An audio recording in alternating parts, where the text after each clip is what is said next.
მოგესალმებით ძვირფასო ტელემაყურებლებო, ჩვენ კვლავ TV პლუსის ეთერში ვართ. მოკლედ, ქართული ოცნება დანაპირებს ასრულებს. სამართლიანობის აღდგენის კომისიამ სრული დატვირთვით დაიწყო მუშაობა.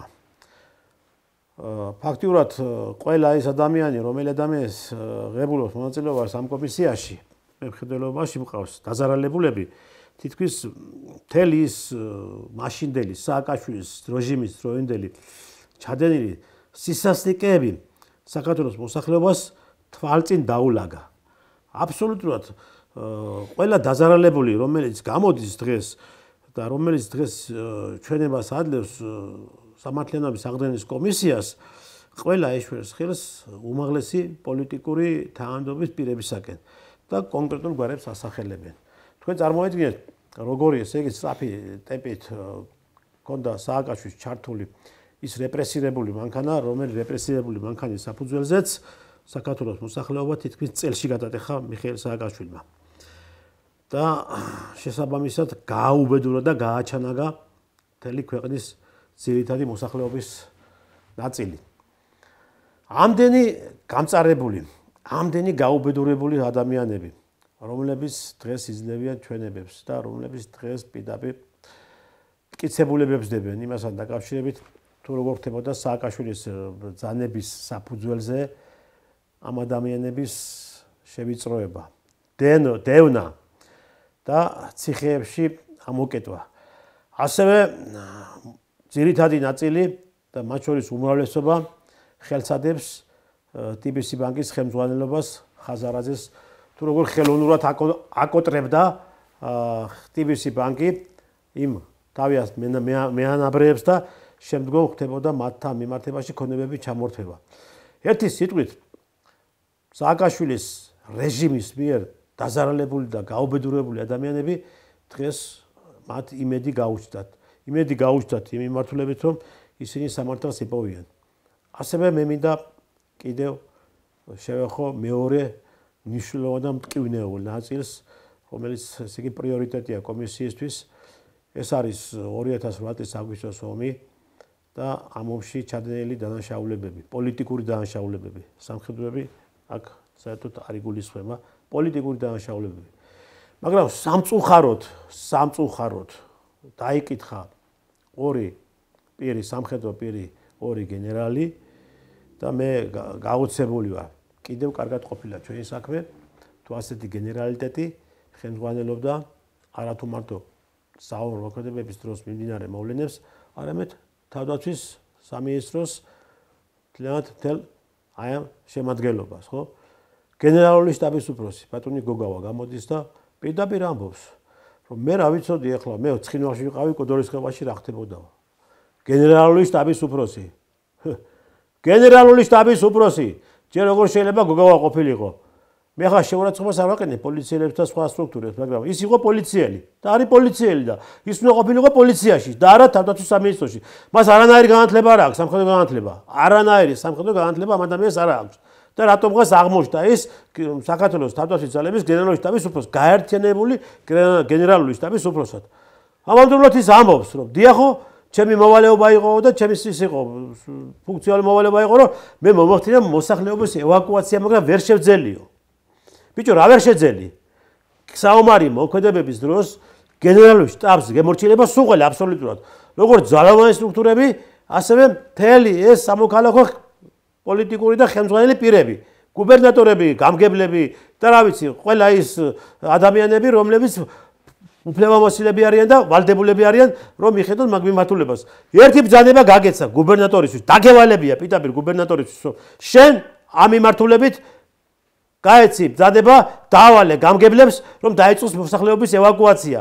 და აგეყვანა კონტროლზე ეს მეტი მას არაფერი არ ჭირდებოდა, არაფერი არ ჭირდებოდა, სიტყვიერი ბრძანება უნდოდა და არა ხელებდაკაპიტებული მუშაობა და რაღაცა ფიზიკური მუშაობა. სიტყვიერი ბრძანება, მაგრამ ეთყობა შენ დავალებული ქონდა ეს რომ ეს ბრძანება არ გაგეცა, რადგან ჭირდებოდა მიხეილ სააკაშვილის მოსახლეობის დიდი ნაწილის მსხვერპლი, როგორც სამხედროების, ისე მშვენიერი მოსახლეობის და შენ ეს შეასრულებ.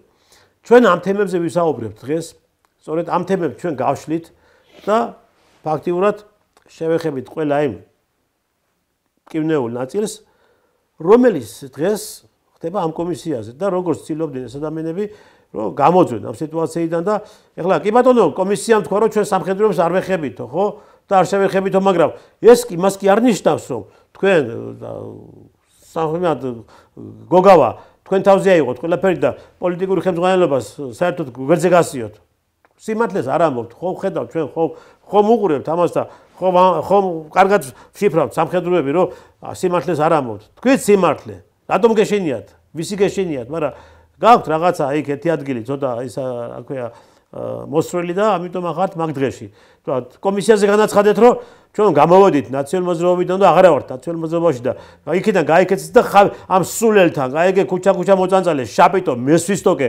ხაბეიშვილთან ბრიფინგი ჩაატარეთ უკვე იქ ნაციონალურ მოძრაობის ოფისში აი თქვენი ისა რა ქვია სიმართლე სად არის და თქვენი რომ მეტყვი ის ვაჟკაცობა სად არის ჩვენ ამ თემებთან დაკავშირებით დღეს გვექნება საუბარი ჩვენ დღევანდელი სტუმარი არის ექსპერტი უსაფრთხოების საკითხებში პოლკოვნიკი ბატონი კოტე ფორჩხიძე. ბატონო კოტე, მოგესალმებით. ბატონო მომძაან ჩვენთან სტუმარს. ბატონო კოტე, დავიწყოთ იქიდან. დავიწყოთ სწორედ აი ამ ორი სამხედრო პირის ჩვენებებიდან. რა ჩვენებებსაც ისინი იძლეოდნენ. ეხლა ჩვენ და თქვენც და მეც პირადად ჩვენი კოლეგები ადევნებდნენ თვალყურს მათ მიერ ესე იგი მიცემულ ჩვენებთან დაკავშირებით. ეს არ იყო ის სიმართლე, რომელიც სიმართლედ მათ უნდა ეთქვათ. რაშია საქმე? რა არის იმის ბრალი, რომ ისინი თავს იკავებენ და ისინი დღეს ბოლომდე არ ამბობენ არაფერს თუ როგორ ესე იგი იყო ჩართული აქტიურად პოლიტიკური ხელმძღვანელობა და საერთოდ სამხედრო მმართველობა აღარ არსებობდა ეგ. რა არის ამის ბრალი? ბატონ ტრისტან, ძალიან რთული შეკითხვაა და ამ რთულ შეკითხვაზეც არ არსებობს პირდაპირ პასუხი მინდა გითხრათ რა. მე ხლა შევეცდები გავაანალიზო დაახლოებით რა ითქვა და ეს რამოდენიმე უყურე მთლიანად არ მიყურებია ამ პროცესისთვის, რამოდენიმე მაგენელების დაკითხვას კი უყურე ორივეს. დიახ. შემდგომ ბატონ კვიციანის და ბატონ ირაკლი ბათიაშვილის გამოკითხვასაც უყურე.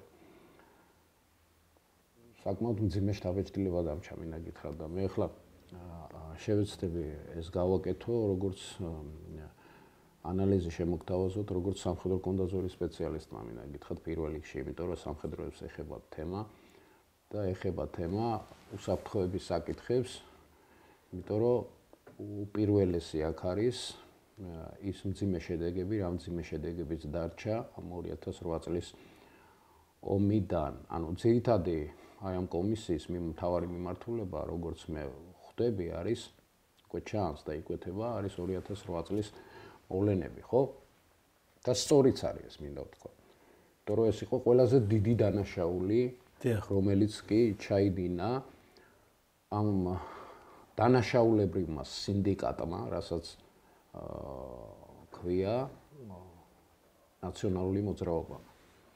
რატომ არის დანაშაულებრივი სინდიკატი? ამაზე ჩვენ არას ერთხელ გვისაუბრია ბატონ ტრისტან და პირველ რიგში ამ სათავეებთან იდგენ უცხო ქვეყნის სპეცსამსახურები. უცხო ქვეყნის სპეცსამსახურები მათ აძლევდნენ შესაბამის დავალებებს და ამ დავალებების შესრულების შემდეგ ფაქტიურად მათი მადა ისე გაეზარდათ ამათ მადა. ჩამოუყალიბდათ, ხო? და გაიგეს ფულის გემო, რომ ისინი შემდგომ იქცნენ პოლიტიკურ მაფიად, მინდა ვთქვა. ეს არის ქართული პოლიტიკური მაფიის თემა. მე ამ თემაზე გაკეთებული მაქვს რამოდენიმე გადაცემა, მათ შორის ჩემი ერთ-ერთ ტელევიზიაში და ამას ქვია YouTube-ზე დევს და ნებისმიერ შეუძლია მოიძიოს ეს მასალა. ეს არის პოლიტიკური მაფიის ანატომია. 4 ნაწილად არის. ხო და იქ ყველაფერი ამ თემაზე მე თავის დროზე ნასაუბრები მაქვს და აღარ გამეორდები ამ შემთხვევაში, იმიტომ რომ დაინტერესებულებს შეიძლება პირებმა შეიძლება ნახონ ეს მასალები. ამის შესახებ არაერთხელ დამიწერია და კიდევ ვიმეორებ თქვენს ეთერში, რომ 150-მდე ინტერვიუ მაქვს 2 წლის განმავლობაში დაბეჭდილი ქართულ პრესაში და არა მარტო ქართულ პრესაში, საერთაშორისო პრესაშიც გამოქვეყნებულია ის მოსაზრებები, რაზეც მე ვაპელირებდი თავის დროზე და რატომაც ვთვლიდი, რომ ეს არის ჩამოყალიბებული პოლიტიკური მაფია, ნაციონალური მოძრაობა, მათთვის არ არსებობს სამშობლო, მათთვის არსებობს მხოლოდ და მხოლოდ ერთი ფულის ინტერესი. ამის შემადგენელი რგოლი იყო ის ომიც, მინდა დღეს დანამდვილებით შემიძლია ამის თქმა, იმიტომ რომ ამ ომისკენ ესენი მიდიოდნენ ნაბიჯ-ნაბიჯ ნელ-ნელა იმისათვის, რომ საერთო ჯამში ის თანხები, რაც მათ იშოვეს, ძირითადად ჯარიდან და ძალოვანი სტრუქტურებიდან და სახელმწიფო ბიუჯეტის, ასე ვთქვათ, მოპარვის გზით, ჩამოეწერათ. ის თანხები ჩამოეწერათ და გადასულიყო ეს თანხები მათ ჯიბეებში. ეს რეალურად მტკიცებადი თემა არის. მინდა ვთქვა, და რატომ არის ეს მტკიცებადი თემა? მოდი ამაზე ვისაუბროთ. და ყველაფერი ნათელი გახდება რა.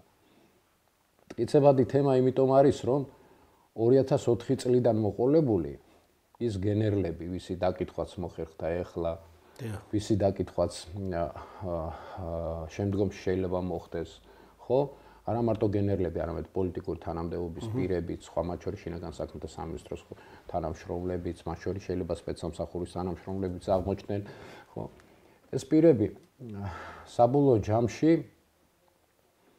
ასრულებდნენ ამ პოლიტიკური მაფიის დაკვეთას.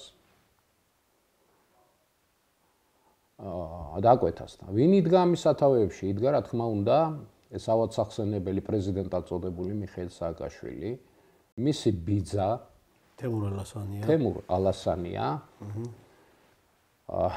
იდგა კიდევ არიცით ჩვენმა საზოგადოებამ და მინდა ვთქვა, რომ არსებობს ესეთი პიროვნება, რომელიც იდგა რევოლუციის სათავეებიდან და ფაქტიურად იყო მმართველი საქართველოში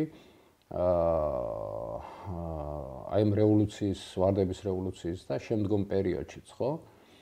ვინც მერე გამოაგზავნა მისი მრჩევლები, მიშას მრჩევლები ამერიკის შეერთებული შტატებიდან, მათ შორის ერთ-ერთი იყო ჯეფრი სილვერმანი, თუ გაგიგიათ ესეთი, ხო? ესე პუბლიცისტი და ჟურნალისტი და სპეცსამსახურებთან და მათ შორის ამერიკულ სპეცსამსახურებთან დაკავშირებული პირი გახლავთ, მინდა გითხრათ. შემდგომში ვისაუბრებთ ჯეფრი სილვერმანზეც და სხვებზეც, ვინმე ბრიუს ჯექსონი, ეგეთი. და მე გაგახსენებთ კადრებს, რომელიც მიშას ინაგურაციის დღეს ხდება პირველი პრეზიდენტობის პერიოდში, როდესაც ის ვარდების რევოლუციის მერე გახდა პრეზიდენტი, გაიხსენეთ პიონერთა სასახლეში ეს მასალა უნდა იყოს საზოგადოებრივ მაუწყებელში. კი. გავიხსენოთ ის, კარგად ყველამ. ჟურნალისტები არიან მიცვენილი ახალგაზრდა პრეზიდენტთან და შეკითხვებს უსვამენ და მოდის ამერიკელი და ხელით ეს გვეძებს. გახსოვთ ეს? აი ეს კაცი გახლავთ ბრიუს ჯექსონი. უნდა გითხრათ. მაღალი აღნაგობის, კი ბატონო, დაიღალა ახალგაზრდა პრეზიდენტი. ხო და გვეძე რომ გაწევს. ხო, ეს ერთი. აქვე ვიტყვი რა, ბატონებო, მე წამოვადგენ ეროვნული უსაფრთხოების სამსახურს და მთელი ჩემი ცხოვრება და ბექგრაუნდი მხოლოდ საქართველოს ინტერესებიდან გამოვდივარ და გამოვალ. შეიძლება არსებობდეს ორი მეგობარი ქვეყანა, მაგრამ არ არსებობს ორი მეგობარი სპეცსამსახური. ზუსტად აი ამ სპეცსამსახურების გავლენის შედეგად იქცა მიშა იმად, რაც ის არის, ხო? მათი უპირობო და ჯერ უპირობო დავალებების, ხოლო მას შემდეგ რაც გაუჩნდა თანხები და უკვე დაიწყო თავისი დამოუკიდებელი პოლიტიკური თამაშის წარმოება, უკვე უმართავი პროცესი, უკვე თავისი საკუთარი თამაშების წამოწყება დაიწყო. და სწორედ ეს გახლდა ის შედეგი, რაც დღეს ჩვენ გვაქვს, ხო, იზის საპატიმროში. სწორედ ეს უკონტროლო აგენტი. ხო, უპატრონო აგენტი. უკონტროლო აგენტი. არა, ჯერ თავიდან გახდა უკონტროლო აგენტი, ახლა უპატრონო აგენტი არის. ახლა უპატრონო აგენტიც გახდა. პატრონო ბიზნეს აგენტიც გახლა. ფუფუნებაში ყავს. ეს ვისე ექსკურსი პატარა, შესავალი და ეხლა ვთქვათ იმ დაკითხვაზე, რომლებიც მიმდინარეობდა და ერთ-ერთმა სხვათა შორის თავდაცვის მინისტრმა ბატონმა უქროაშვილმა უარი განაცხადა მოსვლაზე, მაგრამ ას მოუწევს პროკურატურაში ბევრ თემაზე საუბარი და მათ შორის იმ ინტერვიუს თემაზეც, რომელიც მისცა გაზეთ ალიას სადაც ის პირდაპირ ხელს ადებდა მიხეილ სააკაშვილს და მის ასე ვთქვათ, შემდგომ თავდაცვის მინისტრებს გეზერაშვილს ხელს ადებდა, მინდა ვთქვა, რომ ისინი ჩართული იყვნენ იარაღით უკანონო ვაჭრობაში. კი, მახსოვს. ალიას შეუძლიათ მოიძიონ ეს ხდება დაახლოებით როდის იცით, გაერთიანებული ოპოზიცია რომ არის უკვე შეკრებილი 7 ნოემბრის ამბები და სანამ ხდება იმის მცირე პერიოდში, აი ამ პერიოდში ხდება ეს ყველაფერი. ამიტომ შეუძლიათ ამოწიონ ალიაში ირაკლი რა ქვია აგვარია და ოქროაშვილის ისა რა ქვია ინტერვიუ და იქ ბევრ რამე საინტერესოს ამოიკითხავენ თავად ირაკლი ბეჟუაშვილზე დავით ბეჟუაშვილზე ირაკლი მიხეილ სააკაშვილზე იუშენკოზე პარაშენკოზე და ასე შემდეგ თუ როგორ დაალაგეს რა საუბარია იცით როგორ დაალაგდა მაშინ იარაღით უკანონო ვაჭრობის სქემა და ვინ გააცნო მიხეილ სააკაშვილი იმას რა ქვია რა გაცნობა უნდა და მიხეილ სააკაშვილი მანამ ეთყობა არ ქონდა ირაკლი ოქროაშვილს ეს ინფორმაცია რომ მიხეილ სააკაშვილი და იუშენკო და პოროშენკო ერთმანეთს ძალიან კარგად იცნობდნენ მანამდე ხო და მაშინ პოროშენკო გახდათ უშიშროების საბჭოს მდივანი იმისი რა ქვია უკრაინის იუშენკოს პრეზიდენტობის პერიოდში და ის კურირებდა ზუსტად იმ ორგანიზაციებს რომლისაგანაც შემდგომ იარაღს ყიდულობდა ბჭყალებში ყიდულობდა იარაღს ეს ორგანიზაცია უკრაინაში იყო უკსპეცექსპორტი და მე სერგეი ბოდორჩუკი იყო ხელმძღვანელი ამის სერგეი კი ბატონო მაგაზია საუბარი ხა დაუბრუნდეთ ისევ ამ თემას, ჩვენ ვიცით, რომ ძალიან კარგად ვიცით ბატონ ტრისტან და მეც და თქვენს მშვენივრად გაქვთ ეს ინფორმაცია, რომ 2007 წლის აი ამ ომის დასაწყისში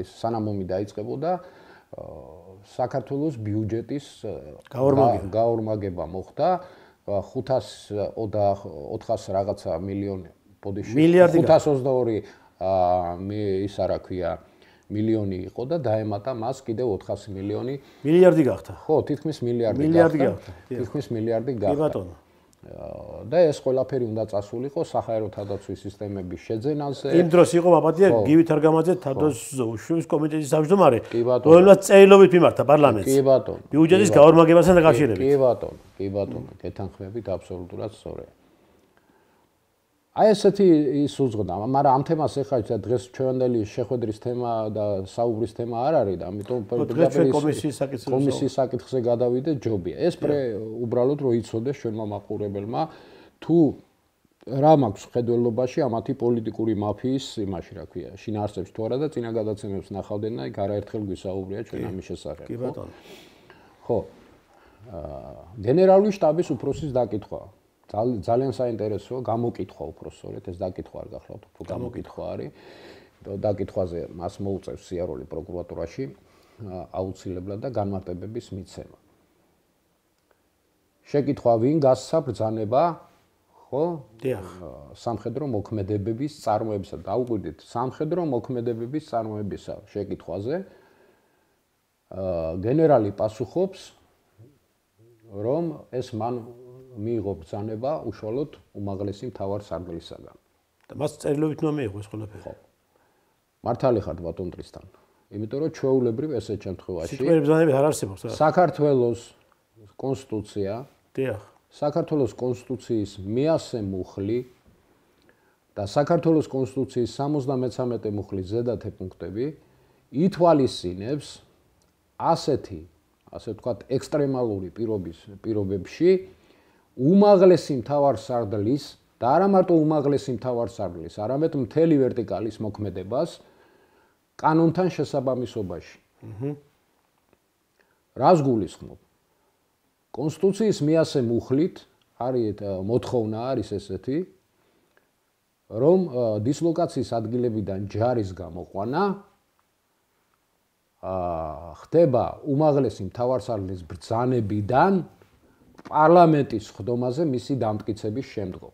ანუ მისი ბრძანება უნდა დაამტკიცოს პარლამენტმა. რა თქმა უნდა, მისი ბრძანება უნდა დაამტკიცოს პარლამენტმა შესაბამისად და ეს დამტკიცებული ბრძანება ხდება საფუძველი გენერალური შტაბისათვის შემდგომი მოქმედებების განხორციელებისა, ანუ ბრძანების მიცემისა ქვედანაყოფისათვის და ეს ბრძანების მიცემა ხდება წერილობით და არავინ გითხრათ ეს ჯარია ბატონებო და არა ეს შარაშკინა ბრძანების გარეშე ერთ ჯარისკაც ვერ გადაადგილებ შარაშკინა კანტორა ერთ ჯარისკაც ვერ გადაადგილებ ბრძანების გარეშე ერთ ჯარისკაც ერთ ჯარისკაც რა ბოლო მაგალითს გეტყვით კაცო რამდენი არჩევნები ჩატარდა ხო ჯარის გადმოყვანა და ხმის მიცემა რო ჭირდებოდა პრეზიდენტის განკარგულება იყო შესაბამისი და იმას ამტკიცებდა პარლამენტი ეს მოხდა სულ ბოლო შემთხვევა ეს მარგველაშვილის დროს მარგველაშვილის დროს იყო იქ რო მუხროვანში რო გადაიყვანეს არა იმის არჩევნები საგარეჯოში იყო არჩევნები ინაშვილის არჩევნები გახდა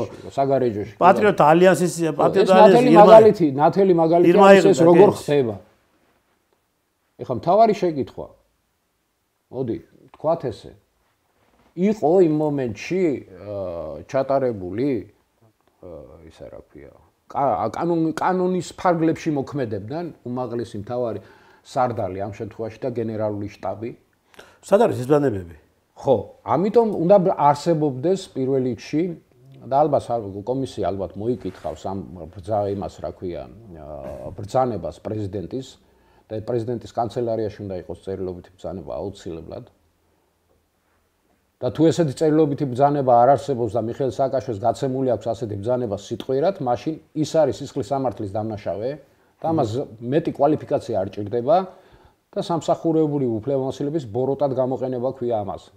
333 მუხლი. ამას გამოძიება აღარ ჭირდება.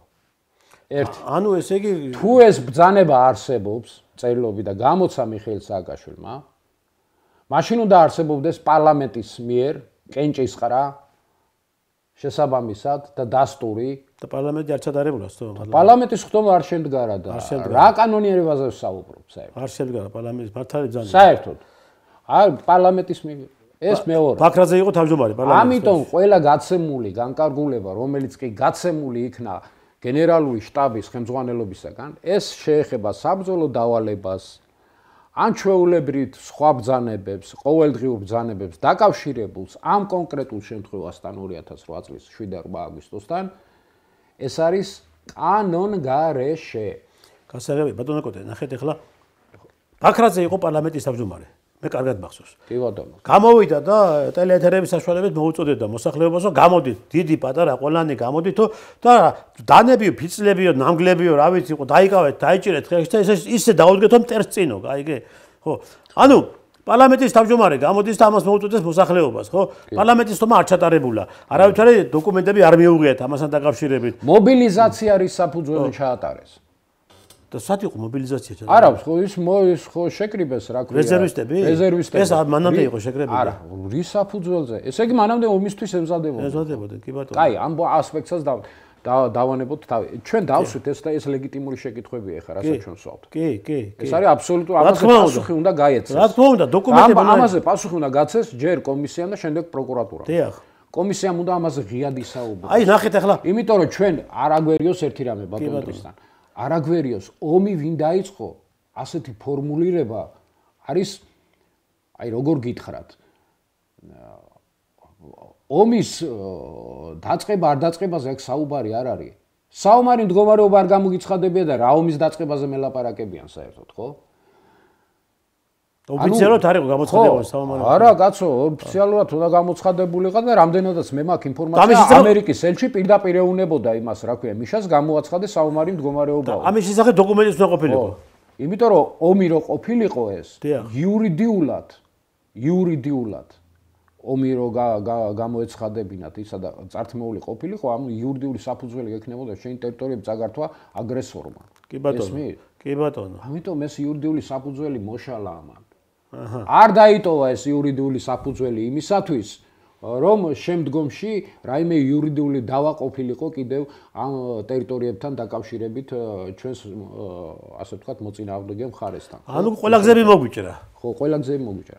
მეორეც და მთავარი მნიშვნელოვანი რაც უნდა გაარკვიოს იმან, რა ქვია, საგამომძიებლო კომისიამ. ესეც ამასთან არის დაკავშირებული. არსებობდა ინფორმაცია თუ არა იმის შესახებ, რომ რუსეთი აპირებდა საქართველოში შემოჭრას. რას ვიკითხებ, საგარეო დაზვერვა. ხო, ანუ ამ შემთხვევაში გვაქვს ორი ქვედანაყოფი. დიახ. ეს არის საგარეო დაზვერვის ქვედანაყოფი და ეს არის სამხედრო დაზვერვის ქვედანაყოფი, რომელიც ემოშილება ვის? გენერალურ შტაბს. ხო? ამიტომ გენერალური შტაბისთვის უნდა დაესვათ შეკითხვა, ქონდათ თუ არა თქვენ ინფორმაცია იმის შესახებ, რომ რუსეთი აპირებდა საქართველოში შემოჭრას. თუ ეს ინფორმაცია მათ არ ქონდათ, შესაბამისად, მაშინ ეს რა არის? სამსახურებრივი მოვალეობის არაჯეროვანი შესრულება და ვინ უნდა აგოს ამაზე პასუხი? შესაბამისად გენერალური შტაბის უფროსმა, იმიტომ რომ ეს საქართველოს დააზიანა. მისი უშუალო მოვალეობა და გენერალური შტაბის უფროსმა და პლუს სამხედრო დაზვერვის მაშინდელმა ხელმძღვანელმა დობით აღჭურვილმა პირმა კეზერაშვილის, რომელიც დღესაც მართავს კეზერაშვილის ბიზნესებს, ბატონმა გია გაბუნიამ. ყოფილი ყოდუას მოადგილე, ჩემო ბატონო. ყოფილი დაზვერვის სამსახურის ხელმძღვანელმა, რომელიც შემდგომ გადავიდა გახდა სამხედრო დაზვერვის ხელმძღვანელი, ხო?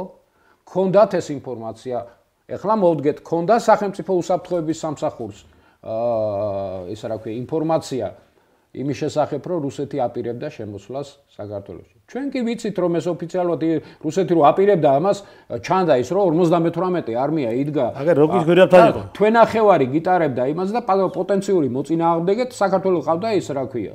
ხო? და ესენი არაბეზონებს არ ღებულობდნენ. არანაირ. აი ისმის შეკითხვა, რომელ იდიოტს მოუვიდა თავში, რომ როდესაც 50,000 შეიარაღებული, ისა რა ქვია, კბილებამდე შეიარაღებული რუსი სამხედრო დგას და ელოდება პატარა იმას რა ქვია, ნაპერწკალს, რომ შემოცვიდეს საქართველოში და მოახდინოს საქართველოს ოკუპაცია, ხო? მთლიანად.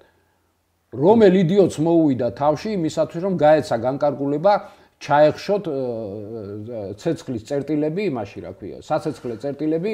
ნახეთ ახლა 40 არის ეს პროვოკაციული ნაბიჯი თუ არა? 58 არმია, მთელი არმია. ხო, ამის გარდა კიდევ დაემატა მას სადესანტო დივიზიები, ხო? რომლებიც საერთოდ ხო, რა ძალა შემოვიდა საქართველოში, მოდი იმაზეც ვთქვა რა, საერთოდ ჯამში სადღაც 80,000 კაცამდე იყო. 80,000, ესე იგი ჯარისკაც უპირისპირებ 30,000 იმას, რა ქვია, ჯარისკაც. ეს ხო დანაშაული არის უკვე.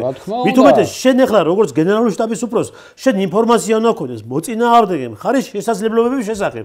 რა შესაძლებლობები გააჩნია მას, როგორც ცოცხალი ძალის, ასევე ტექნიკის შეიარაღების და შემდგომ მისი ესე იგი აღჭურვილობის. გენერალური შტაბის უფროსთან უნდა ყოფილიყო შეკითხვა. აი ამის ლეგიტიმურ პასუხზე თუ გაცემდა ის, რომ ქონდათ ინფორმაცია, რომ რუსეთი აპირებდა საქართველოში შემოჭრას, გენერალური შტაბის უფროს უნდა დაესვათ გენერალური შტაბის უფროსთვის შეკითხვა. ბატონო გოგავა, უნდა ეთქვათ.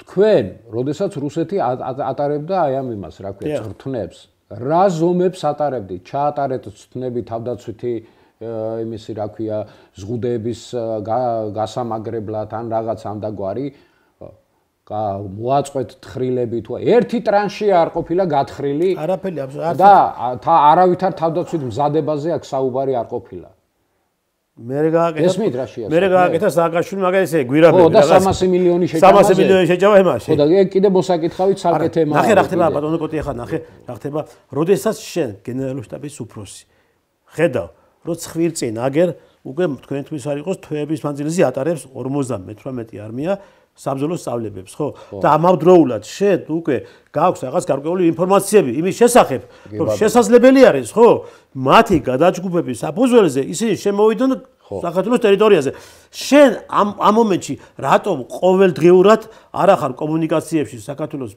მთავარ სალდასთან რატომ არ ეუნები ამ საფრთხეებს და რატომ არ არის პოლიტიკური კუთხით ჩამული მთავარსარდალი და რაღაც გარკვეული ზომებს არღებულობს როგორც საერთაშორისო დონეზე ასევე პირდაპირ იმასთან რუსეთის ხელისუფლებასთან იმასთან დაკავშირებით რომ ეს საფრთხები ჩვენ აგვცეს თავიდან კი ბატონო გეთანხმებით კიდევ ერთი შეკითხვა რომელიც უნდა დასმულიყო გენერალში რა ზარალი მიადგა საქართველოს შეიარაღებულ ძალებს დავანებოთ ახლა იმას რა ქვია მთლიანად საქართველოს რა ზარალი მიიღო ამ კონფლიქტის შედეგად ყველას ცნობილია კონკრეტულად რა ზარალი მიადგა საქართველოს შეიარაღებულ ძალებს გარდა იმ გარდაცვლილებისა მატერიალური თვალსაზრისით ხო? კი ბატონო. აქ საუბარია სამხედრო ტექნიკაზე, დიახ. რა განადგურდა, რა ვითარებაში განადგურდა, როგორ განადგურდა და როგორ იყო ეს დაცული. ეს საბრძოლო დანაკარგი. ხო, ჩვენ გვაქვს ინფორმაცია, სხვათა შორის ეს ინფორმაცია არის უტყუარი, იმიტომ რომ ამ დოკუმენტს, რომელიც ჩვენ ჩაგვივარდა ხელში, სპეცსამსახურების მუშაობის შედეგად. ვიცნობთ მაგ დოკუმენტს, ხო, იცნობთ, ხო, რაზეა საუბარი? საუბარია გენერალ კუპაჩენკოს მიერ მოწეს 76-ე სადესანტო არმიის ბრიგადის გენერლის ხელმოწერაზე რა ნაალაფარი წაიღეს საქართველოსთან. და ესენი რას უჩვენებენ? ხო, და ესენი რას უჩვენებენ, ხო? 63 ერთეული მარტო ტანკია T-72, ხო?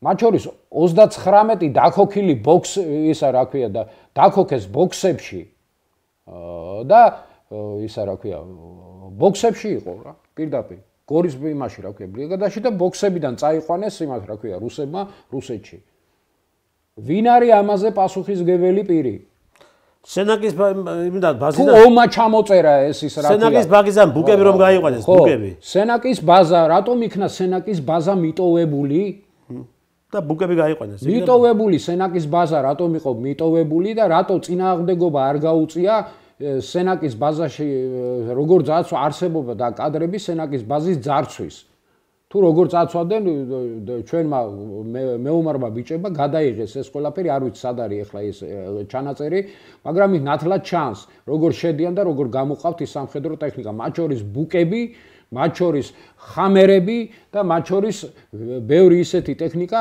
უახლოესი ტექნიკა რომელიც ის ამერიკის შეერთებული შტატებიდან იყო იქნა შევეხო ბუკებს აი თქვენ ბუკები ვახსენეთ ახლა ჩვენ ეს ბუკები იყო უარგესი ბუკები რომლებიც უარგესი ეს ფაქტია ეს ჩვენ კარგად თქვენს კარგად იცით მეც კარგად ვიცით თქვენ გახსოვთ იუშენკოსთვის მიწერილი წერილი ბონდარჩუკის სადაც ის იწერება რომ ჩვენ რუსეთში იმას უკრაინას ჭირდება 7 დივიზიონი მთლიანად და ეს 7 დივიზიონი ფარავს და ამის მთლიანად საქართველოსთვის გადაცემა ზიანს მიაყენებს საქართველოს იმას რა ქვია უკრაინას და იქ საუბარი იყო კიდე რომ თურმე ესენი 2001 წელს ყოფილა პირდაპირ იმ დოკუმენტში ყოფილა გამოსული იყო არა ექსპლუატაციის ვადა ქონია გაისა რა ქვია ამოწურული ეგრე წერია ეს ჩემ მოგონილი აგერ მაქვს ეს დოკუმენტი კაცო მე მაქვს ეს დოკუმენტი კაცო მე მაქვს ეს დოკუმენტი ამის დოკუმენტი არსებობს რეალურად ბატონო იმ დოკუმენტია საუბარი რომელიც ჩვენ მოვიპოვეთ ბატონო კოტე კი რა თქმა უნდა ხო მაგრამ ეს ბუკები რომელი ბუკები ჩამოიტანეს საქართველოში არც ერთი ეს არ მუშაობდა ყველა იყო მწყობი და გამოსული გასაგებია იმიტომ ერთმა რამდენი მილიონია გადახდილი ამაში მე რამდენიც ვიცი ბატონი რეზოსგან ერთმა იმუშავა და იმ ერთმა ის Tu-22 თუ ის ერთი ბატონო ერთმა იმუშავა ჩამოაგდო დაანჩენ ცნობილია ვინ როგორ რა პირობებში ნახეთ ახლა რა მინდა აი ნახეთ მაპატიეს შეგაწყვეტინეთ გოგავას დაუსვეს იქ კითხვა და ეს იყოს 2000 2007 წელს რა დოკუმენტები ჩვენ მოვიპოვეთ უკვე და კეზერაშვილის რო გაქანებული ვაჭრობა აქვს უკვე უკრაინასთან იერახთან დაკავშირებით და მათ შორის ამერიკელები არიან ჩართული მინდა ვთქვა გამოძიებაში სწორედ გოგავას ეკითხებიან კეზერაშვილის საქმეების იერაღის ვაჭრობასთან დაკავშირებით გოგავას თვითონ აქვს ხელი მოწერილი ერთ-ერთ დოკუმენტზე მინდა ეს გახდა ამერიკული საბუთიდან ცნობილი რომ გოგავას აქვს თვითონ მოწერილი იერაღის შესყიდვაზე ხელი კი ბატონო თონი აპრილის თუ არის 2007 წელს ხო და სწორედ გოგავას შეეკითხა კომისიის წევრები იერაღის შესყიდვასთან დაკავშირებით როგორ მიმდინარეობდა გოგავა მეც რა უპასუხა აბსოლუტურად ყველა ის იერაღი რომელიც ჩემი გენერალური შტაბის უფროსობის დროს იქნა შესყიდულიო ყველა იყო კანონიერ ფარგლებშიო და ყველა იყო იმაში თავდაცვის მინისტროსში შემოსული დამისვითო ექსპერტებიო და კი ბატონო დავჯდეთ ეხლა მომისმინეთ ეხლა რაშია საქმე ეს კაცო ეს კაცი იტყუა აი და იტყვილება სწორედ ჩვენ აი მე და ბატონმა კოტემ და ბატონმა რევას სახვაძემ რომლებმაც ჩავატარეთ კომპლექსური გამოძიება და კომპლექსურად შევისწავლეთ სწორედ 2002 სხვა წლებს თავი დავენდებოთ ჩაატარა გენერალ არა, რასაც 2007 წელს, როგორ ესე იგი ვაჭრობდა კეცერაშვილი იერაღით უკრაინასთან და შემდგომ ის იყიდებოდა სხვა ქვეყნებში. როგორც ეხლა ხდება უკრაინაში შემოდის იერაღი და გადადის იყიდება მესამე ქვეყნებში. ზუსტად იგივე სქემით იყო და ეს სქემა ჩვენ ხო გავშიფრეთ ეს სქემა ჩვენ ხო ყველაფერი აბსოლუტურად თავიდანვე გავხსენეთ და იგიც კი იმასაც კი მივადებით. მე უკრაინელებმა თვითონ გახსნეს, ტიმოშენკომ გახსნა თვითონ. იმასაც კი მივადებით რომელი გემებით იყო შემოსული, ხო? დუმაში სახელმწიფო დუმა თუ რას ეძახიან, მაგათო რადაო თუ რა განდაბარი უმაღლესადაში. ხო, იმ რადაში გამოვიდა ოპოზიციის ლიდერი იუშენკო, ყოფილი პრემიერ-მინისტრი, 2009 წლის ბოლოა და 2010 წლის მოვატე 2009 წლის ოქტომბერში და სკანდალური განცხადება გააკეთა. ის იყო საგამოძიებო კომისიის ისა რა ქვია, თავმჯდომარე, რომელიც აი ამ იარაღით ვაჭრობის საკითხი. ეს ადამიანი ამბობს, რომ ესე იგი ჩემი გენერალური შტაბის უფროსობის დროს ყველა ესე იგი შესყიდული იარაღი იყო კანონიერ ფარგლებშიო და მის ვარგისიანობაზე აი მის ვარგისიან, კაი შეისყიდეს ბუკები, ხო? ბუკების ვარგისიანობაზე დაუძახეთ რევას სახვაძეს. აგერ ვინც არის კაცო ბრიგადის მეთაური იყო ბოლო-ბოლო, ხო? სპეციალისტია მაგ საქმის და რომელი ბუკები იქნა გამოყენებული საომარ მოქმედებებისთვის, ის ადამიანი მოგახსენებთ. ამას გადა იგრების წრელები ამდენი შესყიდული სად იყო ეს? რატო არ გამოიყენეს? ამას გადა კალჩუგა, რომელიც შეისყიდეს, კალჩუგა, ეს რადიოლოკაციური სადგური, ხო მოხსენებათ? მოწინააღმდეგე ხარის ისა მოიერიშა და ბობდავშენი პიტაპი დავიდა ზემოდან კალჩუგას და ვერ აღიქვა, გაიგე, ვერ აღიქვა. თუმე რატო ვერ აღიქვა, იცი? ის ბლოკი, რომელი ბლოკიც მას აქვს, მოხსენილი ქონდა, ის ბლოკი არ ქონდა, ის და ამიტომ ვერ აღიქვა, რომ მას უნდა გადმოეცა, შეთქვა თქვენ იმისთვის, ოპერატორისთვის, რომ აი მოწინააღმდეგე მხარეს ის ბობდავშენი შემოვიდა საქართველოს საჰაერო სივრცეშიო და თავზე დაავიდა, თავზე გესმის აშია საქმე და ის ვერ აღიქვა და მის შემოჭრას აღიქვამდა. კიდევ ერთი თემა ძალიან საინტერესო ბატონ ტრისთან. იგივე ამ გენერალურ შტაბს დაუბრუნდეთ და გენერალურ შტაბის ამ უფროსის ამ განცხადებას. შემა მაცხონებულო. გენერალურ შტაბი, ეხლა მე სამხედრო კონდაზე ვარ, რომ არსებობდეს და მაშინ ყოფილიყო თავის ძლიაზე და გენერალურ შტაბის უფროსი დაჭერილი იქნებოდა, მინდა გითხრათ. კი ბატონო. აი ამ იმის რა ქვია, გულისთვის, ჯერ იმის გულისთვის, რაც თავში მოუყევი რა, რომ აი უკანონო ბრძანებას ასრულებდა. უკანონოა ის ბრძანება, სიტყვიერად მიცემული ბრძანება, მინდა გითხრათ. იმიტომ რომ როცა ჯარების დისლოკაციას ეხება თემა და როდესაც საუბარი იქნა მის დისლოკაციაზე, უნდა პარლამენტის თანხმობა იყოს შესაბამისად დისლოკაციის ადგილებიდან ჯარის გამოყვანაზე. სხვანაირად არ შეიძლება ჯარი გამოდე თავის იმით, რა ქვია, ჭკუაზე ჯარი არ დადის და არ იცვლის დისლოკაციის ადგილებს. დაჟე იმ შემთხვევაში, როდესაც ჯარი გადის პოლიგონზე, იმ შემთხვევაშიც ის რა ქვია ხდება მიმართვა იმაზე, რა ქვია, უმაღლეს მთავარსარდალზე და შესაბამისად პარლამენტის მიერ მათ მაგე ფაქტი მე კაცო, როდესაც ვატარებდი საბრძოლო სწავლებებს, მე უნდა მქონებოდა ბრძანება, თავდაცვის მინისტრის და გენერალურ შტაბის ბრძანება უნდა მქონებოდა, რომლების შთანხმდებოდნენ მთავარსარდალთან. ხო. ეს მე ბძან აი სასწავლო ესე იგი აი სწავლებები რომ იყო ხო საბრძოლო სასწავლო სწავლებები იმაშინაც კი შეთანხმება იყო თავმასთან ჩვენ ვიცნობთ კიდევ და წერილობით ბძანებები მქონდა ყოველთვის ვიცნობთ კიდევ ერთ დოკუმენტს ბატონ ტრისთან მეც ვიცნობ და თქვენც ვიცნობთ ამ დოკუმენტს ეს გახლავთ მეოთხე ბრიგადის კი საბრძოლო ამოცანა გენერალ კალანდაძის სხვათა შორის გიგი კალანდაძე რომაა კაპიტანი კალანდაძე რო იყო და მე 2 წელიწადში გენერალი რო გახდა გენერალურ შტაბის უფროსი რო გახდა სააკაშვილის ლუბიმჩიკი ხო სააკაშვილის ლუბიმჩიკი და მისი პოლიტიკური და რო ყავს ის რა ქვია ნიკო კალანდაძე ხო ყოფილი საგარეო საქმეთა მინისტრის მოადგილე ბევრს რო ყელყელაობს დღეს ტელევიზიით მისი ძმის ბრიგადაში გამოცემული ბრძანება რომელიც ეხებოდა 2008 არის გამოცემული 2008 წლის 7 ოქტომბერს მაპატიეთ 7 აგვისტოს 6 აგვისტოს არის ისა რა ქვია ბრძანება 7 აგვისტოს ბრძანება კი 7 აგვისტოს გამოცემული ბრძანება დღის საათებში მინდა ვთქვა და იქ არის საბრძოლო ისა რა ქვია ამოცანა დასახული ამ დოკუმენტს თავის დროზე ჩვენ გავამზეურეთ თავის დროზე ეს დოკუმენტი, მაგრამ ჩვენამდე სანამ გავამზეურებ და ჩვენ გავიგებდით ამის შესახებ იცოდა რუსეთის ასე ვთქვათ თელმა ელიტამ, მოსკოურმა ელიტამ, მათ შორის ლავროვმა, მათ შორის პრეზიდენტმა პუტინმა იცოდა ამ ბრძანების არსებობის შესახებ და ეს იყო მათ განთავსებული, ეს ბრძანება იყო განთავსებული მათი იმისი რა ქვია საინფორმაციო საშუალებებზე და კერძოდ კომერსანტ რუზე მაპატიეთ კომპრომატ რუზე იყო ესეთი ის რა ქვია სტატია მაგრამ სანამ იქ მოხდებოდა ისე მათ წყაროც მითითებული აქვს ჯორჯან ტაიმსმა გამოაქვეყნა პირველად ეს დოკუმენტი აქ როგორ მოხდა საიდუმლო დოკუმენტი გარეთ იგი საიდუმლო ბრძანება და როგორ აღმოჩნდა ის რუსების ხელში. წინასწარ ხო არ მიეცით საფუძველი იმისათვის, რომ მერე რუსებს ეთქვათ ქართველებზე, რომ აი ქართველებმა დაიწყეს ომი. ხო?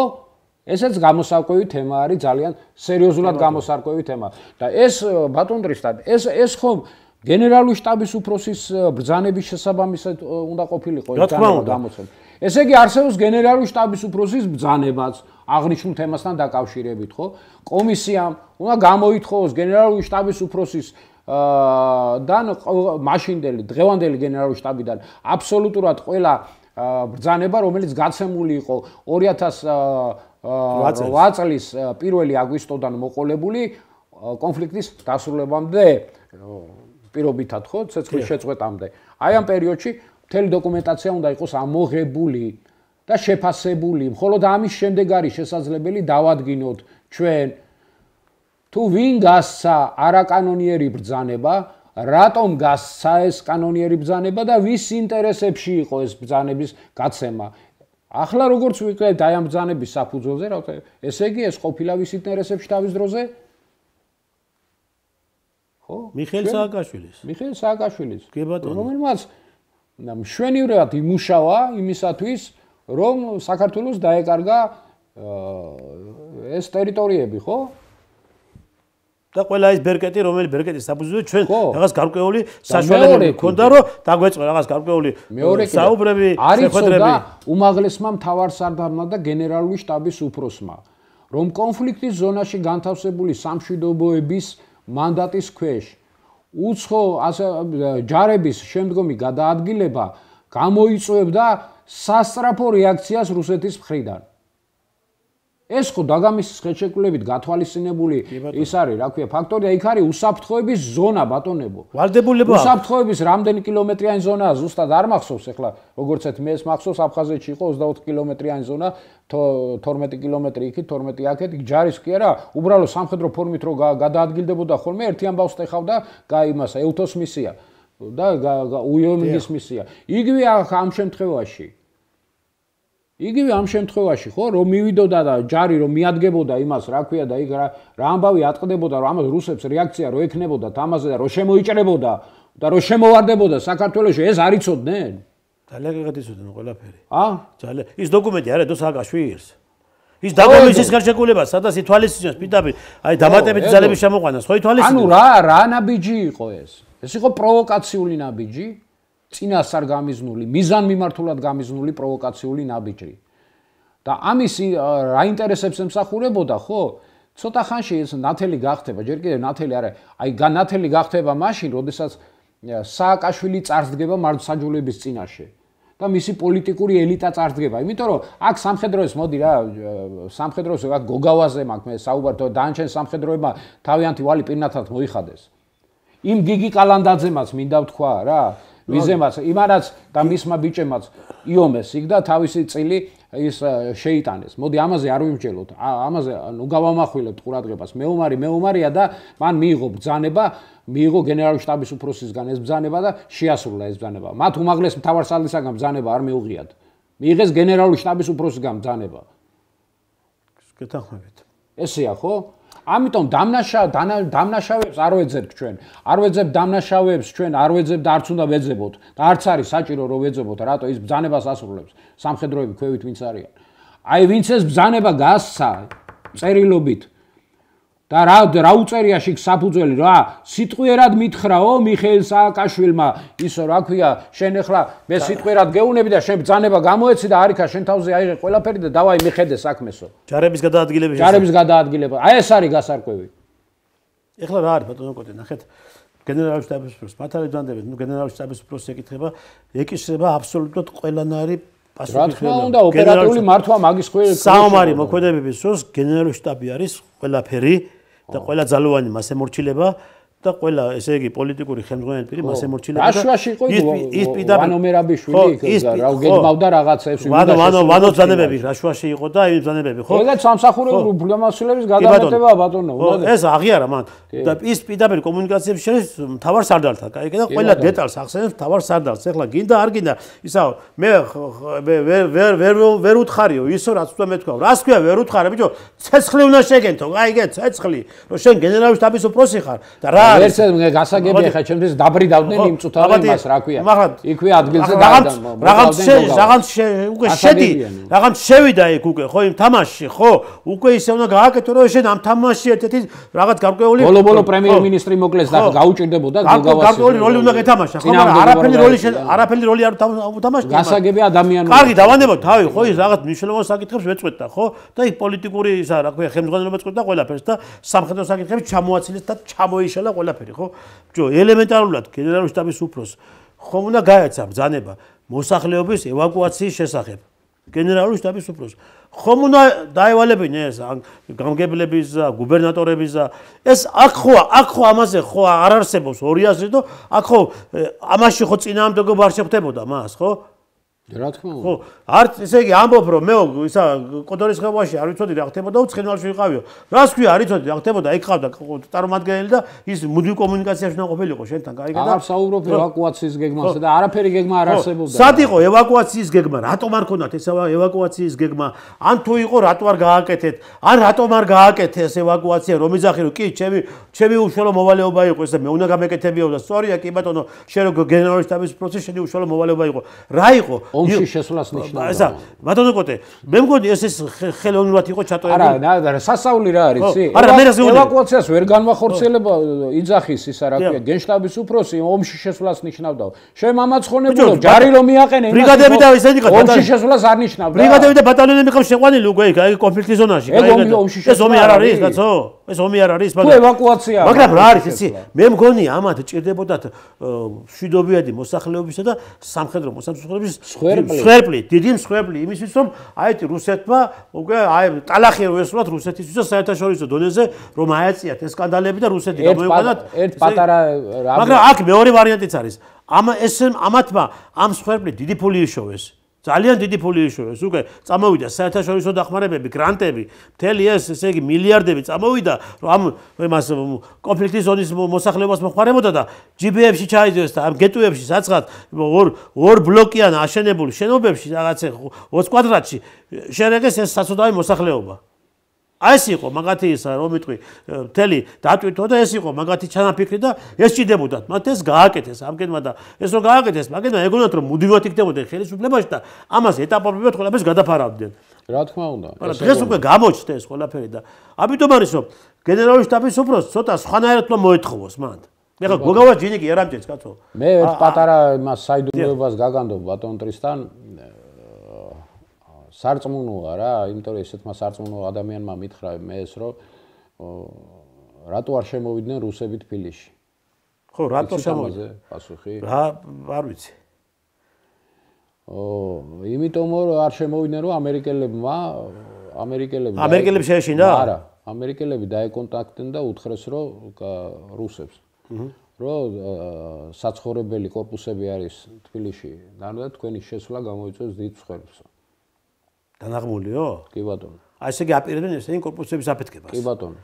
მე არ გამორიცხო, ესენი ყველაფრის გამკეთებლები იყო. აი გეთა სწორიც. მე არ ვიცი ხა რამდენად და დაბრალდებოდა რუსებს. რამდენად სანდოა ეს ყველაფერი, მაგრამ ესეთი ინფორმაცია, როგორც ასეთი არსებობდა, მინდა გითხრა და მე ვფიქრობ, რომ შესაძლებელია არსებობს გარკვეული პროცენტი, რომ ეს იყოს სიმართლესთან ძალიან ახლოს. მინდა თქვა, იმიტომ რომ ყველაფერი წამსვლელები იყვნენ. ესენი ყველაფრის გამკეთებლები, ყველაფრის კადრებლები იყვნენ, ბატონო. სადაც ისი კადრეს ბატონო ტრისთან, სადაც ისი კადრეს, რომ საქართველოს იმას რა ქვია, შეერაღებულ ძალებზე გამოყოფილი მილიარდობით თანხები, ხო? საკუთარ ჯიბეებში და ოფშორებში გადაიტანეს, ხო? კეზერაშვილს, რომელსაც ცალცალი ჩექმე ეცვა, სანამ მოვიდოდა იოსებიძის 60-ოთახიანი ბინა იყო, ქონდა და მეტი არაფერი, ხო? მილიარდელი გახდა. 2 წელიწადში. ირაკლი ოქრუაშვილს მილიონერი გახდა. ხო, საიდან ეს ფული ბატონებო? ეს არის პოლიტიკური მაფია და ეს ტიპები იარაღით უკანონო ვაჭრობით და კიდევ სხვა რაღაცეების უკანონო ვაჭრობით შოულობდნენ ფულს, მინდა ვთქვა. ამის დასტურია ყველა ის ხელშეკრულება, რომელიც ამათ აქვს ხელი მოწერილი, ხო? გაფორმებულია ისეთ პირებზე მათ შორის დანიელ ალვირესზე, მათ შორის Slobodan Teshichze, Melwal Corporations, მათ შორის Paz Logistics-ზე, Ofer Razi-ზე, რომლებიც გახლავთ სახელმწიფო დეპარტამენტის, ამერიკის შეერთებული შტატების სახელმწიფო დეპარტამენტის მიერ ძებნილები და დაკავებული პირები. ეს პირები იარაღით უკანონოდ ვაჭრობდნენ და მათ აკრძალული ჰქონდათ რეზოლუციით 1343 და შეყვანილი არიან გაეროს ამ რეზოლუციაში, მათ კატეგორიულად ეკრძალებოდათ იარაღით ვაჭრობა. ეს ამ ადამიანებთან ჰქონდათ ამათ ხელშეკრულებები გაფორმებული და ყველა ეს ხელშეკრულება თავდაცვის სამინისტროშია და ყველა ამ ხელშეკრულებაზე ხელს აწერს თავდაცვის მინისტრის ყოფილი მოადგილე მუჯირი. უშიშროების მინისტრის ყოფილი მოადგილე, ვალერი ხაბუზანიას ყოფილი მოადგილე, რომელიც ყველა მინისტრის პერიოდში იყო მისი მოადგილე, ამათი მოადგილე მინისტრების. იცვლებოდა ყველა და ყველა ეს დოკუმენტი შედგენილია რუსულ ენაზე. ესე იგი, თავდაცვის სამინისტროში უკვე ფაქტიურად სამხედროები აღარ არსებობდნენ, აღარ იყვნენ. პროფესიონალური სამხედროები. ძირითადად მართვა, რასაც ქვია თავდაცვის ძალების და თელეს სამეთაურო შემადგენლობა იყო ყოფილი პოლიციელები. ხო, ეს არის დანაშაულ ბატონტრისთან აქედან ერთ დასკვნის გამოტანა შეიძლება. ვინ არიან ეს ჯგუფი? აი ეს ამათ რუსების ფეხებზე ეკიდათ მერე და ამერიკელების გამოიყენეს როგორც ერთი ისე მეორე თავიანთი პირადი ინტერესების იმას რა ქვია და პოლიტიკურ მაფიად ქცევად. თავის ჯიბისათვის. თავისი ჯიბისათვის. ბოლოს ამერიკელებმა თვითონ დაუწყეს ამათ დევნა. და იმის დასტური ის დოკუმენტების გაგვაჩნია ჩვენ, ხო? როგორ წერს ჰილარი კლინტონი იმას რა ქვია, თავის ტევს არა, თავისი CIA-ის წარმომადგენელს თბილისში ნიკოლ ობრაიანს, რა ქვია, ამერიკის საელჩოში და ეუნება რომ ეს ხელშეკრულებები თავდაცვის სამინისტროს რო აქო გაფორმებულიო, აქო და სეიშელის კუნძულებზე თანხები რო სხდებაო და ლიმუზინის ფასებად რო ყიდულობსო, მიხეილ სააკაშვილიო, ამ ტანკებსო და ნახევარზე მეტიო იქ რო არ არისო. ამ შეკითხვები დაუსვითო ერთიო მაგ ხელმძღვანელებსო, დაუძახეთო მაკედანო. ოთარ ბერძენიშვილი მინისტრის მოადგილე დაუძახეს და იმას რა ქვია. დაიჭირეს. ხო და მე ამათმა დაიჭირეს ოთარ ბერძენიშვილი რატო ჩაგვიშვიე. გზანის ციხეში აღმოაყოფიეს თავი. გზანის ციხეში აღმოაყოფიეს თავი. ხო, მიშა კაც რომელიც იყო მეკავშირე იმისი რა ქვია თავდაცვის სამინისტროსა და ამერიკის საელჩოს შორის. აი ეს კატეგორია ხალხია ესენი. ბატონო კოტეს, ნახეთ ახლა იარაღის ვაჭრობა, რომელიც მართლაც აქტიურად იყო სააკაშვილის ხელისუფლების დროს და ფაქტიურად ის იარაღი, რომელი იარაღიც უნდა ყოფილიყო თავდაცვის სამინისტროში, ხო? ეს იარაღი აღმოჩნდა სხვადასხვა ქვეყნებში და მათ შორის ტერორისტების ხელში. რა თქმა უნდა, ტერორისტების ხელში. ნახეთ. და შემდგომში მათ შორის ერთ-ერთი ისა რა ქვია რაკეტა ბოდიში გამახსენდა არ გამავიწყდეს სირიაში რო გამოსადეს არა მაგაზე არ იგძახი ერთ-ერთი რაკეტა რომელიც იმაში რა ქვია კოდორის ხეობაში მეხუთე ბრიგადას ჰქონდა გრომი ხო აღმოჩნდა ჩვენი ნომრით თურმე ამათმა ჩამოწერეს და იქ რუსების ხელში რომ მოხდა მეევის ხელში აღმოჩნდა და გააქანეს და ტყლიპეს ეხლა ის გრომი რო არ მოხვედრილიყო რუსების ხელში და მე კვალი არ წამოსულიყო საქართველოს ამის თავიდან აცილება ხო შეიძლებოდა რატო დაუტოვეთ ის იარაღი იმაში და დატოვეთ შეიარაღება მე იმაში რაჯანდაბა კოდორის ხეობაში თელი საწყობები და ვერა აფეთქეთ ის საწყობები რო გამოდიოდით იქ 250 ძალი იგლაა დატოვებული კაცო 250 ძალი დახოკილ ტანკებს რა უნდა და მე იმაში რა ქვია ბოქსებში გორში თუ მათლა შეტევაზე მიდიოდით გამოგეყვანათ ის 39 ტანკიც იმაში რო გედგათ კაროჩე და შეგესრულებინათ თქვენი საბრძოლო ამოცანა და მართლა გეომათ თუ ომი გინდოდათ ნახეთ ახლა ისე მამიარაღის ვაჭრობას უნდა დაუბრუნდეთ კი ბატონო ესე იგი რაოდენობა რომელიც შემოდიოდა საქართველოში შემდგომს ეს რაოდენობა რაღაც გარკვეული მიზერი რჩებოდა თავდაცვის სამინისტროში და ანჩემი მიდიოდა ამ უცხო ქვეყნებში ხო ამ სადაც ეს კონფლიქტურ ქვეყნებში ხო და ამას ჩართული უკრაინელებიც იყვნენ რა თქმა უნდა იმათ გარეშე ეს არ მოხდებოდა იმიტომ რომ იქ ატკატები და ესე რო ეკეთებოდა ეს იგივე სქემა მუშაობს ის კომისია რომელი კომისიამაც იქ მიიღო ის ბუკები ხო ახალი ბუკები და აღმოჩნდა მე ძველი ჩამოვიდა აქ რა უკრაინელებს ეს არ იცოდნენ ყველაფერი კარგად იცოდნენ მე მე მითხრეს სამხედროებმა საერთო თავდაცვის ოფიცრებმა თავის დროზე რომ ის რო ჩამოსულა ესე ჩვენ სხვა რამე გამოვაგზავნეთ იქიდან და აქ სხვა რაღაცა დავყავ. ხო, კი, მაგრამ მე გეუბნები ხელმძღვანელობას გეუბნები, ხელმძღვანელობა. ის ბონდარჩუკი მარიცო და სააკაშვილმა ბონდარჩუკი რო ჩამოიყვანა აქ და მედალი ჩამოვიდა. მედალი ჩამოკიდა ყვარელში გახსოვს ხო? ხო, ძალიან კარგად. რაზეთი ის ხუდუ გახსოვს. და მე ამოჭრეს ის მომენტი იმაშიო ჩვენი მიცემულიო ეს 200-ითო იმანო რა ქვია საქართველოს თავდაცვის უწყებამო ჩამოაგდო თუ 22-იო და ის ისა რა ქვია ეს 200 საერთოდ საქართველოში არ შემოსულა მხოლოდ საბაჟოზე გატარებული იმაში რა ჯანდაბარი საქართველოში დოკუმენტაცია გატარებული და მიღებით თავდაცვის სამინისტროა 2008 წლის 8 აგვისტოს გაგანია ომის დროსა კი ბატონო ხო ნახეთ რა ხარ ხდება ბატონო კოტე ნახეთ ის სქემა რომელიც სქემაც მუშაობდა აქ საქართველოში სააკაშვილის დროს და თემურ ელასანიას დროს იარაღით ვაჭრობასთან დაკავშირებით, რომ ესე იგი არის მიღები სახელმწიფო, ეს სახელმწიფო ღებულობს ამ იარაღს და ეს იარაღი შემდეგ უკვე ხდება სხვა ქვეყნებში. იგივე სქემა მუშაობს ახლა უკრაინაში. კი ბატონო, გეთანხმები. იგივე სქემა მუშაობს. იგივე ადამიანები არიან. იგივე ადამიანები ბატონ ახალაიას თამადობით. მისი კომპანია იყო ის Bell Trading and Consulting, კრის და ევა ბრაუნებზე რო იყო ისა რა ქვია, ამოწეული და ხო ვერ მეტყვით რა გვარია ის ამერიკული გვარი ბრაუნის ახალაიასი დავით ბრაუნი პასპორტი აქვს დავით ბრაუნის სახელით და ეხლა იქ ახალაია რომა ეს ახალაია ხო იცი ზელენსკის ანუ ყელყელაობს ის არის არახამია ახალაია თუ არახამია არახამია კი გეთანხმებით არახამია მაგ არახამიაზე საუბარი დავით ბრაუნია ეხლა ნახეთ ეს კომპანია რომელიც ყიდულობდა საქართველოსთან იარაღს Bell Trading Consulting მისი დამფუძნებლები არიან კრის და ევა ბრაუნები ანუ ეხლა ესე იგი ამათმა უკვე როგორც ესეც არის რა ფაქტიურად აქ ხდებოდა მთელი ეს იარაღით კონტრაბანდული გზებით ვაჭრობა და სხვა კიდევ დანარჩენი ესე იგი ეს ფაქტიურად დანაშაულებრივი ქმედებები სააკაშვილის მხრიდან და როდესაც წავიდა სააკაშვილი გაიქცა უკრაინაში მთელი ეს სქემები გადაიტანა იქით ხო ბოლოს იქამდე მივიდა ამათი თავხედობა იქამდე მივიდა რა უკვე თავიანთ მეპატრონეებს ამერიკელებს კაროჩე უკვე იმათაც იმაში უკვე თავიანთი სქემა აწყეს და მე მაგალითს მოგიყვები რა ძალიან მარტივს 2009 წელს ჰონკონგში დააპატიმრეს თვითმფრინავი ქართული კი მახსოვს გახსოვთ იარაღი დადვეთული ჩრდილოეთ კორეიდან თუ საიდანაც მოფრინავდა და მიფრინავდა იმაში რა ქვია რაღაც ჯანდაბაში აფრიკაში ხო და ამერიკელებმა ჩაატარეს სპეცოპერაცია და FBI-მ დააკავა ეს თვითმფრინავი. აღმოჩნდა რომ ამას ჰქონდა ეს რა ქვია, ქართული იმის რა დროშის ქვეშ დაფრინავდა ეს თვითმფრინავი. რომელიღაცა კომპანიის არ მინდა ახლა დავასახელო ეს კომპანია, ვიცი რომელი კომპანიაც არის.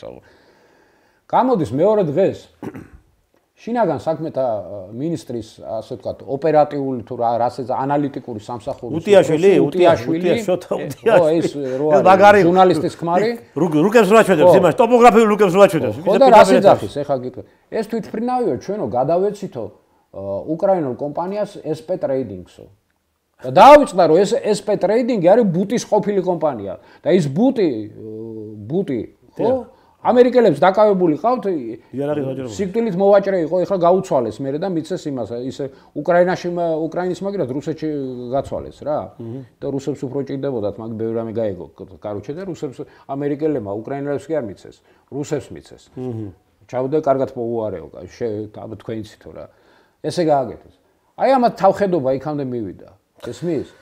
ანუ ეს საკუთარ ამის შესახებ მე კი არ ამის შესახებ მიშას მრჩეველი ჯეფრი სილბერმანი წერდა გაზეთებში ამის შესახებ წერდა ესპანური გაზეთი El País-ი ამის შესახებ წერდა Washington Post-ი ამის შესახებ წერდა New York Times-ი და 1000 რაღაცა ამას თავი დავანებოთ დანიელ ალვირეს საქმე გავიხსენოთ კიდევ ხო რაზე არის დაკავებული იქ მისი პროკურორი იყო მეან ჯასტიჩი ეგეთი ამერიკელი სერბული წარმოშობის ამერიკელი რომელიც ამ საქმეს იძიებდა დანიელ ალვირესსა და საქართველოს თავდაცვის სამინისტროს შორის ურთიერთობას და იქ საუბარი იყო ატკატის სახით 15 მილიონი დოლარის მიცემაზე საქართველოს ხელისუფლებისათვის ვინმე დაინტერესებულა ამ თემატიკით საერთოდ ან ჩასულა ან მოუკითხიათ რა ქვია ამერიკელებთან ბიჭო ჩვენ იმას ამიტომ გეუბნებით ეს არის დანაშაულებრივი სინდიკატი ეს არ არის პოლიტიკური ძალა ეს არის პოლიტიკური დანაშაულებრივი მაფიოზური ჩამოყალიბებული ჯგუფი რომელიც ეწეოდნენ ხალხის ლიკვიდაციას პრემიერ-მინისტრის ლიკვიდაციას რომელმაც თავიანთი ინტერესებისა გამო და 1000 ვინმე, რომელიც მათ არ მოუვიდოდა და არ ჯდებოდა მათ სქემაში, ელიტური კორუფციის სქემაში, მათ უშვებდნენ იმ ქვეყნას უყველას. ბატონო გოგო, ჩვენ დრო მათ შორის შეეცადნენ, არ მინდა კიდე. ჩვენ დრო უკვე მოიწურა თვითფასო კომისიის ხელმძღვანელობა, მე მინდა თქვენ მოგმართოთ. კი, ყველაფერს კარგად აკეთებთ და არაჩვეულებრივად მიმდინარეობს. ტრამპზე ვერ ვისაუბრეთ. ხო, არ გამოგვიყვება. არაჩვეულებრივად მე ვისაუბრებთ. არაჩვეულებრივად მიმდინარეობს თქვენი მუშაობა და კარგი არის. მეც ძალიან კარგად. კარგი არისო, ესე მიყობით თავინდბრობით. ეხლა მე ეს ჩემი თხოვნა კი არ არის, ეს საქართველოს ინტერესებიდან გამომდინარე არის და მეტი ხელფეხი რომ გაგეხსეთ თქვენ და მეტი მტკიცებულებები რომ დაიდოს იმასთან დაკავშირებით რომ რეჟიმი უნდა შეფასდეს რეჟიმად და ეს სააკაშვილის რეჟიმი იყო და იყო სისტემური დანაშაული, მე მინდა გთხოვოთ რომ დაუძახეთ ბატონ კოტე ფორჩხიძეს კომისიაზე გამოკითხეთ აუცილებლად. რაღაც უნდა აგერაქვთ ის მასალა და აუცილებლად დაიდონ პროკურატურაში. და დაუძახეთ ბატონ რევას სახვაძეს, რომელიც იყო სწორედ ის საქმის სპეციალისტი თავდაცვის საქართველოს თავდაცვის ძალებში საჰაერო თავდაცვის სპეციალისტი არის ეს ადამიანი რომელიც უშუალოდ იცოდა მან და იცის მან საწავი და ეს ბუკები რა ბუკები შემოვიდა გოგავარო არა მარტო ბუკები გრომები პოლონეთის გოგავარო ამბობს ის კი ყველა იარაღი იმაში იყო წყობში იყო დაუძახეთ ბატონ რევას სახვაძეს და ის გაგიხსით ხელფეხს რა ფორმებით და რა გზებით ხდებოდა ყოველივე ამ დანაშაულების სქემების შედგენა და როგორ ხდებოდა შემდგომ შესაბამისად ამ იარაღის ჩამოწერა ხო დაუძახეთ ბატონ რევას სახვაძეს კარგი არის კარგს აკეთებთ ყველაფერს და უფრო კარგი იქნება და უფრო მეტად გაგეხსებათ ხელფეხი თუ კი ამ ადამიანებს დაუძახებთ და გამოკითხავთ კომისიაზე მადლობთ რომ გიყურებთ თვითფასო ტელემაყურებლობა კარგად ვზადებოდეთ მომავალ შეხვედრამდე